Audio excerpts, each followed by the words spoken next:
Beyond the Saints, más que una historia. Recordemos, en este caso, la voz de León sería algo así como la introducción, el comienzo de la historia de Beyond Design. Exactamente, Ah, bueno, de 10. Entonces, bueno, para eso es necesario también desplegar y estos capítulos de esta historia hay que tratarlo más a detalle para que se entienda la historia completa. exactamente. Sí. Bien, Ramón, entonces seguimos contando de Beyond Design, de la voz de León. Sí, pues bueno, estos 13 dioses se dividen en diversos grupos. El León hace estas 7 visitas a los 7 dioses bestia, el cual cada dios bestia le anuncia su próximo plan, que es la creación de los mundos mortales. Todos están de acuerdo, menos en la parte de que los mortales, de que cada mortal lleve un fragmento de Dios, no a todos les parece. Por ejemplo, se queda votación de los 7 dioses bestia, Quetzalcóatl, Phoenix y Slipnir. Ellos votan a favor, están de acuerdo en que los mortales lleven un fragmento de Dios o la chispa divina. No obstante, 3 de ellos votan en contra, que son Leviatán, The Forgotten y Dreshol. Ellos se oponen. El voto decisivo todo queda en Unicorn, que él decide reservar su voto, necesita tiempo para pensar. Él es el que va a tomar la decisión final en cuanto a este tema. Otros detalles importantes, por ejemplo, en cuanto al Leviatán, no sé si lo comenté en el capítulo de su alfa, Johann Malbray. Johann tiene un problema con el gusto, que a determinadas horas pierde el gusto y nada toma sabor para él. Ese padecimiento se origina desde el dios bestia, que él toma la decisión de devorarse a otra gran serpiente que se llama Jormungandr. Esta serpiente es la retomo del mito nórdico. Esta serpiente es la que al final muere junto con Thor en el Ragnarok. Para efectos de esta historia, Leviatán depreda a esta serpiente con signo de no hacerlo. Y debido a esa culpa, él se hace este autocastigo, ¿no? Entonces, él decide perder el gusto por las cosas para no volver a depredarlas. Entonces tiene su origen en esta historia. Por ejemplo, también la habilidad de espejo de Jordi, la que comentábamos en su capítulo, cuando los enemigos lo golpean y se les revierte el ataque como si fuera de espejo, también tiene su origen en esta novela. Pues resulta que de Forgotten, que de todos los dioses bestia, él y Phoenix, ellos no se transforman en dioses menores.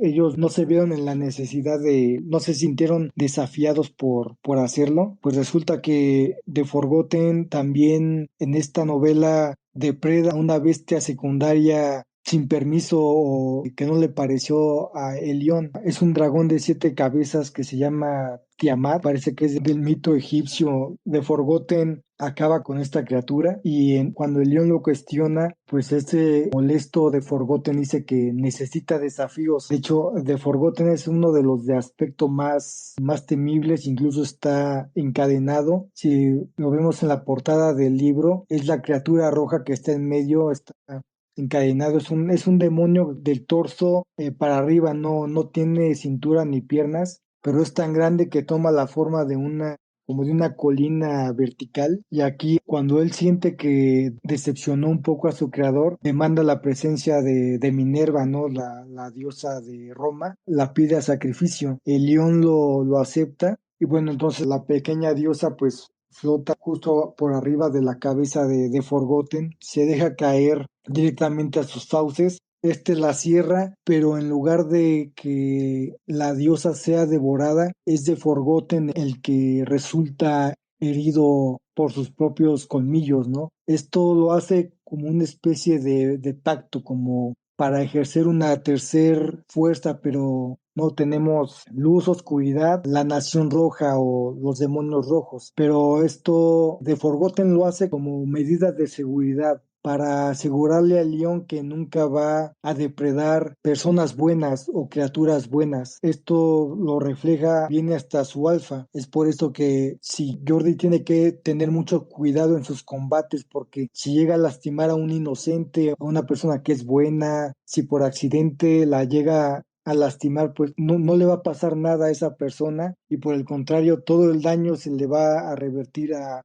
Jordi, a su alfa. Entonces se autoinflige o se autoimplica podríamos llamarle un punto débil, ¿no? Para su alfa que no tenía, pero pues es como una medida de seguridad y ya toma más forma esta tres fuerzas, ¿no? De blanco, negro y el rojo ahora toma esta tercera fuerza pues como un piedra, papel y tijeras, ¿no? Mientras que la oscuridad puede hacerle daño a la luz, la oscuridad le teme al rojo, o sea, los demonios negros le temen a los rojos y no obstante los rojos le temen a los blancos, a ellos, porque a ellos no les pueden hacer nada, ¿no? Y bueno, pasando a otro dios bestia, por ejemplo, Sleipnir, es el caballo de 8 patas, el ser vivo, el más veloz, el más rápido. Resultó ser el más, tras la batalla del antidios, Sleipnir fue el que tuvo mayor daño. Entonces él está echado o recostado contra el suelo. No obstante,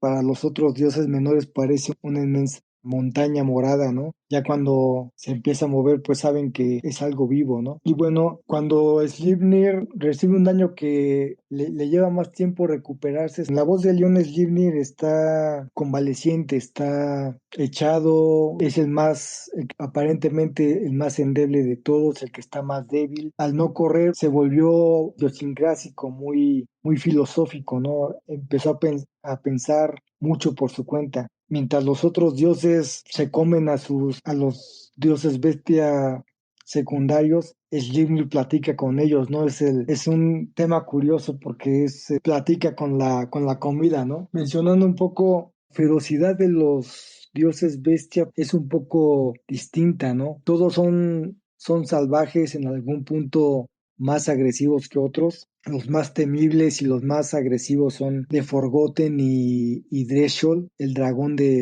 demodragón de 3 cabezas. Estos dos realmente no se tientan, no tienen autocontrol, a diferencia de, por ejemplo, Leviatán y Unicornio también son muy salvajes, pero a menor medida se controlan un poco más. Phoenix puede llegar a ser muy agresivo, pero hasta que lo sacan de quicio, a Phoenix lo tienen que estar fastidiando constantemente para que saquen toda su ferocidad. Pero todos, de una u otra forma, los 7 dioses bestia consumen o comen dioses bestia de segunda generación, ¿no? Para renovar su propia energía y para ser reguladores de la creación, ¿no? O sea, para que no se dispare el número de bestias secundarias y pongan en peligro la creación, ¿no? Esa es otra función de los dioses bestia, pero de los 7, el único que puede ayunar es Sleipnir, ¿no? Porque llega una bestia secundaria, elefante, por ejemplo, ¿no? O un mamut, y en lugar de devorarlo o de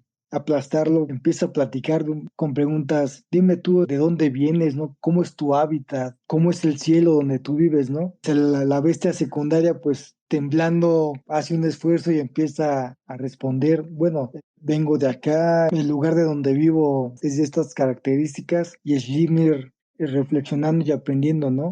Le dice, y cuéntame qué piensas de la creación, el León habla contigo, lo has visto, pues, no, cuéntame, ¿no? Se pasa el tiempo platicando, ¿no? Debatiendo con esta bestia secundaria. Ya cuando el Gibney se cansa y ya se echa a dormir, la bestia secundaria le pregunta, oye, ¿no me vas a comer? El Gimli le dice, hoy me ayudaste a llegar a profundas reflexiones, te puedes ir tranquilo, ¿no? Y bueno, ¿qué va a pasar con tus hermanos si me encuentro con otro dios bestia, ¿no? Y le dice, tranquilo, yo hablo con mis hermanos y no te van a hacer nada. Entonces así está ese tema, ¿no? Yo no imagino ponerme a platicar con mi comida, ¿no? Ese tema un poco, un tanto interesante. Sí, digamos, es de los menos agresivos, cero agresivos. Sigue siendo bestia, en un punto sigue siendo salvaje, pero es el que tiene más control, más fuerza de voluntad. Puede incluso ayunar, a diferencia de los otros que no. Ellos en definitiva no pueden llegar a ese nivel como el de Slipnir. Bien, ¿y qué más nos puede contar, Ramón? Sí, pues bueno, después sigue Dreshol. Aquí ocurre algo muy importante y trascendental con Dreshol. Es el primer dios bestia que, aparte de la transformación, él se vuelve un dios bestia secundario, pero es el primero en hacer la fragmentación. Es decir, ya una vez en Dios menor, Dreshol se divide en dos. Y bueno, aquí es un tema interesante porque Dreshol, él nace a raíz de la muerte del antidios. Es decir, cuando surge el antidios, el León crea a 6 dioses bestia, Quetzalcóatl, Leviatán, De Forgotten, Unicornio, Slipnir y Phoenix. Dreshol no estaba. Ellos derrotan al antidios y del antidios surge este antidios bestia, por así decirlo, que fue voluntad de Dios mantenerlo, ¿no? A pesar de que tiene esa necesidad de cobrar venganza de su creador, él jura destruir a los dioses bestia, se reconoce a sí mismo como el antidios bestia. No obstante, pues Phoenix tuvo este acto de honor o de humildad de cederle su lugar. Tú vas a ser el 6 y yo voy a ser el 7, el séptimo. Este acto, pues, que lo integró, ¿no? Los otros dioses bestia, pues, no lo aceptaron del todo a primera instancia. Solo les queda confiar en la voluntad de León, ¿no? Somos 7 animales en un corral. Nuestro creador mete un séptimo, o en este caso el Dreshol. Hay que ver, a lo mejor no lo aceptamos del todo, pero hay que ver qué pasa, ¿no? Es la voluntad de nuestro creador y hay que respetar la decisión. Pero dentro del Dreshol no es 100% maldad, sino que está una pizca de bondad, un fragmento de luz. Entonces, cuando Dreshol se vuelve Dios menor, él se divide en dos, Dreshol masculino en color negro y Dreshol femenino en blanco. O sea, el Dreshol en la voz del león, quiere deshacerse de esa luz, de ese fragmento de luz. Entonces es por eso que hace esta fragmentación. Importante cuando hablemos en los capítulos de La Voz del León 2, este fenómeno va a ser muy, muy importante. Y de hecho tiene planes, o sea, atenta contra la ciudadela y eso pues ya es un tema que lo dejo abierto para que los lectores, a invitar a los lectores a leer esta novela que está corta pero bastante, bastante interesante. Y bueno, con Phoenix. Phoenix es otro que en esta novela no se transforma en Dios menor, no hubo la necesidad. Y también cumple con esta función de las guerras bestiales, cuando en el capítulo de Numan Van Basten hiciste la pregunta de qué papel crucial tiene Numan en Beyond the Signs. Respondí que detectaba o el que iba a saber cuándo se iba a acabar el mundo, esto a nivel de alfa, a nivel de Dios bestia, es como un regulador. En este mundo lleno de bestias secundarias, no está ahí una guerra entre ellos por la presencia de Phoenix, ¿no? Que vuela por toda esta creación. Las bestias secundarias no se matan entre ellas, o no hay este acto agresivo de depredación desmedido gracias a Phoenix por el terror que infunde a esta inmensa ave. Phoenix también es el protector de soles. Phoenix las ve como energías de esencia femenina. Entonces Phoenix se autonombró el protector de soles. En La Voz del León, al final, no voy a hacer spoiler con el nombre del dios menor, pero uno de los dioses menores tuvo una audiencia con el león y le pide, su deseo es ser un dios bestia. Al final, el león ofreció una especie como de recompensa al dios menor que llegara hasta el final de esta encomienda, hasta Phoenix. Uno de ellos logró llegar al final, bueno, fueron dos, y este dios menor, egoísta, ambicioso, le pide al león, quiero ser un dios bestia. El león le dice, piénsalo bien, piensa bien tu deseo. Cuando la ambición ciega a las personas, ya no les permite, su ego es tan grande, su ambición es tan grande que ya no les permite pensar ni reflexionar la pregunta, ¿no? El deseo. Está en el territorio, está en el hábitat de Phoenix, le pide, conviérteme en un dios bestia, en el octavo, ¿no? Creo que 2 o 3 veces el león se lo pregunta, hasta el final, bueno, ¿eso quieres? Te lo doy, ¿no? Este dios menor se vuelve inmenso, se vuelve una bestia, un dios enorme, rojizo, de un ojo bastante temible, muy, muy parecido a The Forgotten, pero sin cadenas, ¿no? Y este dios se revela, ahora soy un dios bestia y voy a ir por todos, ¿no? Aprovechando que Slimir está seriamente herido por la batalla del antidios y que todos estos dioses se volvieron pequeños o que no están al 100, este nuevo dios bestia dice, los voy a destruir de uno en uno, voy a ser el único dios bestia que quede en la creación, ¿no? En ese momento Phoenix hace su presentación, ¿no? Y entonces ya están las dos bestias, se encaran y León le dice, tu deseo se cumplió, ahora eres un dios bestia, el problema es que solo pueden haber 7, entonces pues ya te vas a tener que ganar tu lugar, ¿no? No, le da la indicación a Phoenix y empieza esta colosal batalla entre estos dos, ¿no? Es la batalla más sobresaliente en esta novela, ya que no son dioses menores enfrentándose entre sí, sino son dioses bestia en su cuerpo gigantesco. Tras una gran batalla, pues Phoenix decapita a este otro dios bestia y es como todo este aviso a la creación, ¿no? Sobre todo a los dioses menores, ¿no? A todos los que ambicionen el poder de León, pues esto es lo que les pasa, ¿no? Quedan 2 puntos. No sé si aquí quieras comentar algo. Sí, Ramón, yo te invito a esto, así de paso a la audiencia, también darle un descanso a la audiencia y pensando, digamos, en que esta historia, La Voz de León, va a requerir varios episodios, te invito a dejarlo con la pica pensando en lo que se viene. ¿Qué tenés para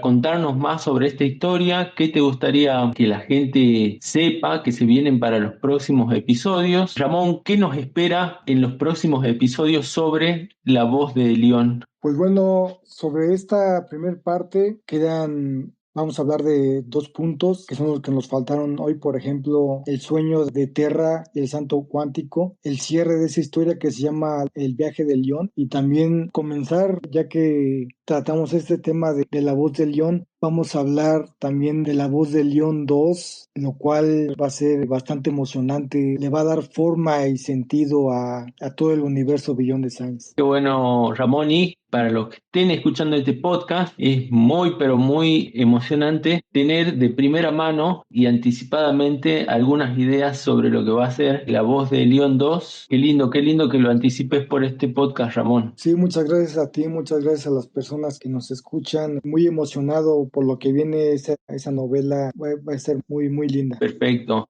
Ahora, una preguntita más para conocer al autor y nos estamos despidiendo de este episodio número 16. Estamos conversando con Ramón Fuentes Sandoval, dueño de la marca Beyond Design. Ramón, había ese pequeño detalle en el episodio anterior en donde comentábamos que registraste la marca Beyond Design. ¿Cómo fue ese proceso? Digamos, ¿cómo fue que se te ocurrió registrar la marca? No es lo mismo, digamos, registrar un libro que registrar la marca. El otro día también, de paso, si puedes contar un poquito, surgía el tema de, conversando con otro colega, de que, claro, ellos habían publicado con una editorial tradicional y la editorial tradicional se quedaba con todos los derechos de la imagen, de todo, y si por algún motivo esa novela o ese libro se hacía exitoso, llegaba a ser un bestseller, y que si lo querían hacer película o una historia de Netflix, que la editorial se quedaba con el mayor porcentaje porque se había quedado con todos los derechos.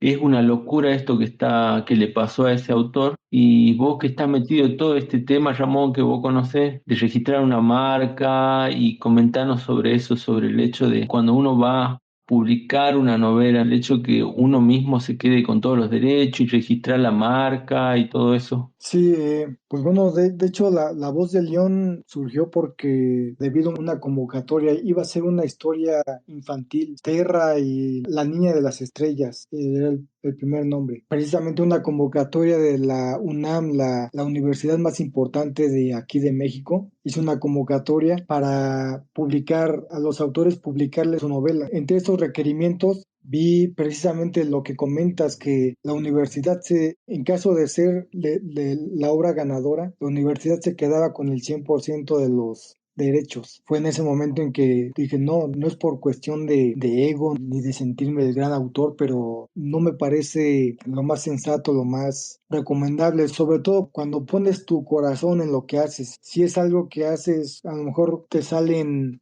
historias cada semana y no te involucras con ella, a lo mejor te puede servir, ¿no? Pero conforme yo veo esta profesión, conforme amo a mis personajes, mis historias, pues no puedo hacer esto. Siempre preferible tener los derechos, ¿no? Que tengas tú las decisiones. He escuchado que usan la referencia o la analogía de que un libro es como un hijo, ¿no? No sé si tanto así, pero en ese sentido es como darle a tu hijo la educación a alguien más. Pues eso no lo puedes permitir, eso en automático estás renunciando a ser padre, ¿no? Y en ese sentido es como renunciar a ser autor. Por eso es importante, como bien dices, registrar todas tus novelas, tus historias a tu nombre, tener los certificados, no publicar nada hasta que tengas los certificados de derechos de autor. En cuanto a la marca, es un proceso muy diferente con instituciones diferentes. Es un proceso más largo, tomó meses, también más costoso y con vigencia. Las marcas acá se tienen que renovar cada 9 años, me parece,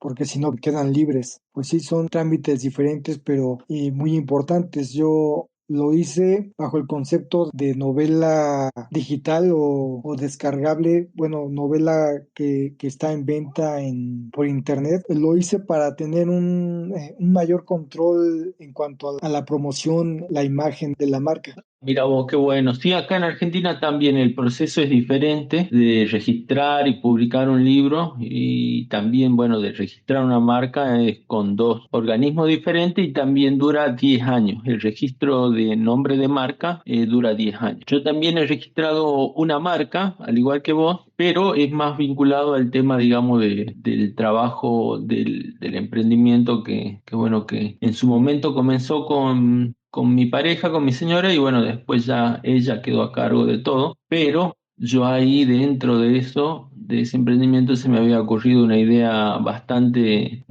innovadora. Y bueno, y está registrado el nombre de marca, de hecho también tengo comprado el nombre de dominio y bueno, lo único que falta es trabajarla, digamos, hacer la página web, la idea y el negocio está pensado, está hecho, el producto mínimo viable, pero todavía no se le dio impulso. Y esto es importante para los que escuchan este podcast que están conociendo a Ramón Fuentes Sandoval, porque muchos simplemente creen que es escribir y publicar un libro. Y no es tan fácil, no es tan así, ¿no, Ramón? No, no, realmente de forma como independiente, como autopublicado, tienes que hacer las funciones que hacen en una editorial, ¿no? Por ejemplo, la de revisión, corrección, diseño de portada, sitio web, promoción, mercadotecnia. Es una tarea bastante compleja, pero pues cuando tienes una meta bien fija, un sueño y trabajas para él, pues tienes que hacerlo, pero sí es bastante trabajo. Claro que sí. Bueno, muchas gracias, Ramón. Gracias por haber compartido este tiempo y haber, sobre todo, que la gente conozca un poquito más de tu novela Beyond the Signs. Y en este caso, estamos descubriendo lo que es la voz de León. Y lo mejor de todo, para el próximo episodio, Ramón nos comentará y nos dará algunas ideas y algún anticipo de lo que será la voz de León 2. Muchas gracias, Ramón. Gracias. A ti, Daniel, muchas gracias. También a los que nos escuchan. Tlazocamati mía, intronestía, intonatio, que su sol sea brillante. Beyond the Saints, más que una historia.